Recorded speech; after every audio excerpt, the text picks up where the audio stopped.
Hi there, I'm going to share a reflection on yesterday's scripture readings. The readings are from the second book of Samuel, chapter 5, verse 1 to 5, and verse 9 to 10, and from Mark's Gospel, chapter 6, verse 1 to 13.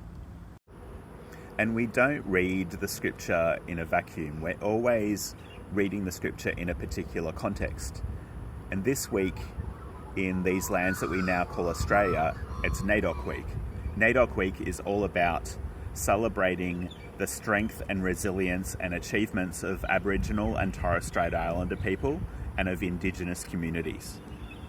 And this year, NAIDOC Week's theme is Keep the Fire Burning. It's all about continuing and maintaining culture that has been passed on by Aboriginal and Torres Strait Islander ancestors and elders. In the reading from Mark's Gospel, Jesus has been in his hometown and he's finding out that people aren't really very open to him, and so he doesn't persist with them. It'd be frustrating and it'd be like he was banging his head against a brick wall. He moves on to other towns pretty quickly.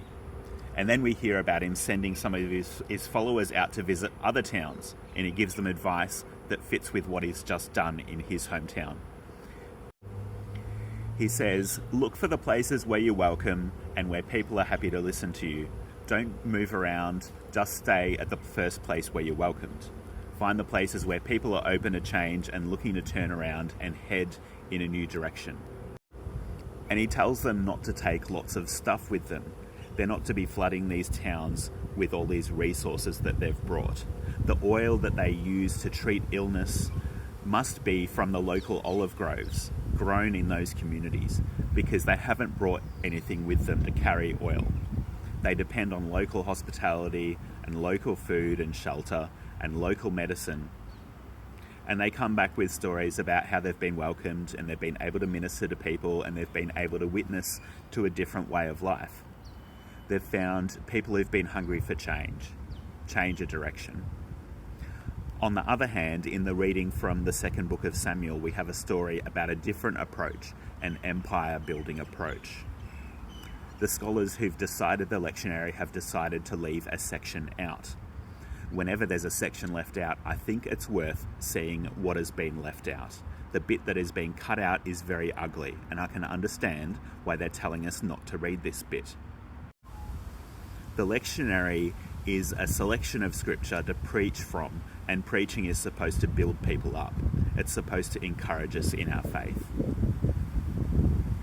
And the bit of David's story that's been cut out this week is not a bit that is going to help us in our faith.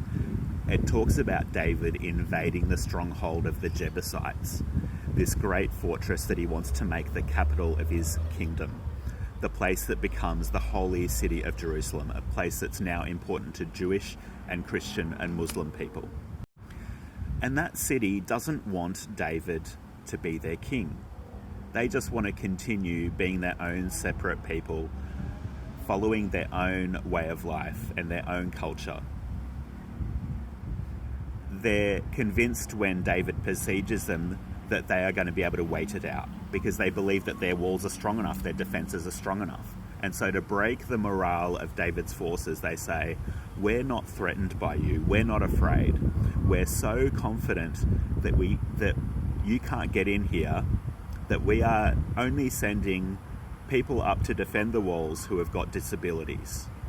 That's who we're sending to defend this place, because we're so confident that you cannot get in. And so David says that he hates those disabled people, that they are his enemies and that he will kill them. This is not uplifting to our faith, and it's not good preaching. The whole thing goes in a different direction to the way that Christ calls us in. But if we leave that bit of the story out, if we leave that ugly bit of the story out, it gives the impression that David is a noble hero. He isn't. He's doing horrible things in the name of gaining control of territory. We should look at the whole thing and be clear that this is not the way that Jesus is leading us. This is not the way that Jesus is leading us to treat our neighbours. It's not the way that Jesus is leading us to treat people who are experiencing disability. When we read these stories together, they lead us to ask, what approaches have Christians taken in these lands that we now call Australia? Have we taken the posture of a guest sitting at somebody else's campfire, or the posture of a conqueror? There are some stories of Christians just going and living among First Peoples of this continent, but there are also a lot of stories where the church has been part of the project of trying to control the land and take over the land. Our churches were involved in moving people from their land.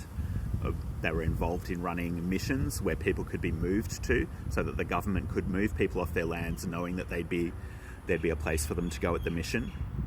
And our churches were involved in splitting up families so that children were not raised by their communities, and so that it was hard for elders to pass on the coals that were needed to keep the campfire going, and so that it was hard for elders to pass on the culture. We have a question about what kind of approach we want to take now. Will we continue to try to fool ourselves into thinking that we control the land, into trying to think that this is our land? Or will we be content to be guests and to sit at somebody else's campfire and to let them play the role of maintaining the campfire that has been passed down by ancestors?